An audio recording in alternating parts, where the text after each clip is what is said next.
अस्सलाम वालेकुम ninth class, कैसे हैं आप सब। I hope you are all fine and good. आज डेट है 2 जुलाई और डे है थर्सडे।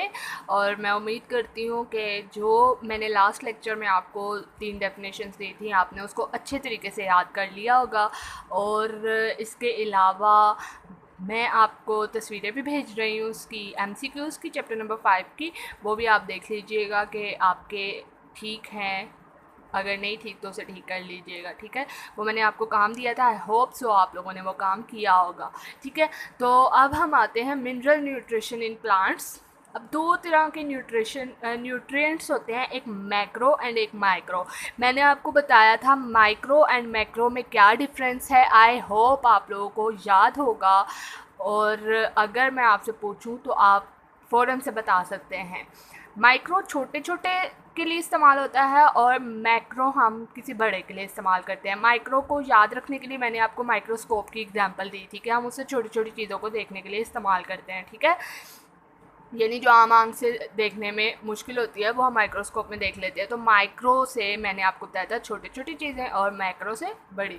तो यहाँ पता चल गया ना, मैक्रो न्यूट्रिएंट्स यानी इसका ताल्लुक बड़े न्यूट्रिएंट से होगा और माइक्रो न्यूट्रिएंट्स यानी इसका ताल्लुक छोटे न्यूट्रिएंट से होगा।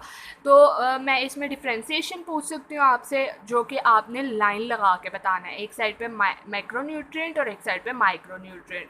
तो जब मैं मैक्रो न्यूट्रिएंट पूछूंगी तो आपने ये पेज नंबर 140 है, यहाँ से स्टार्ट करेंगे, थर्ड लाइन।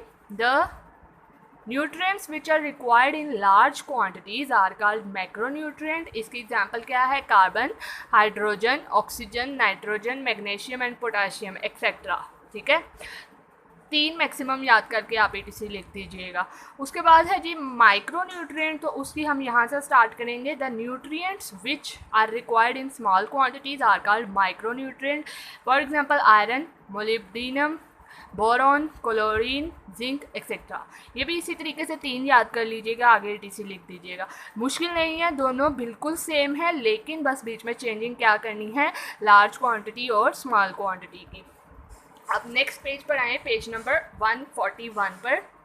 यहाँ पर ये 2 टेबल दिए गए हैं आपको।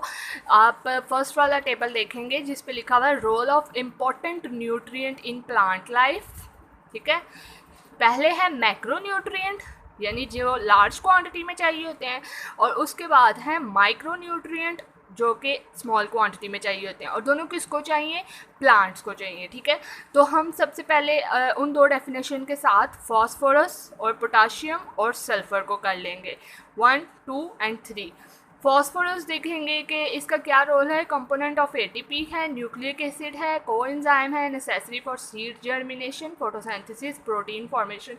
यानी फोटोसिंथेसिस कराने के लिए, प्रोटीन बनाने के लिए, सीड की मज़ीद आगे ग्रोथ करवाने के लिए, ATP के लिए, इन सब चीज़ों के लिए फ़ॉस्फोरस बहुत ज़्यादा ज़रूरी है किसमें, प्लांट के अंदर, और ये ज़्यादा मकदार में चाहिए।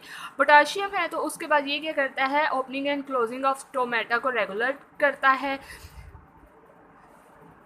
लीव्स के अंदर से जो ज़्यादा क्वांटिटी में पानी बाहर निकलता है उसको कंट्रोल करता है।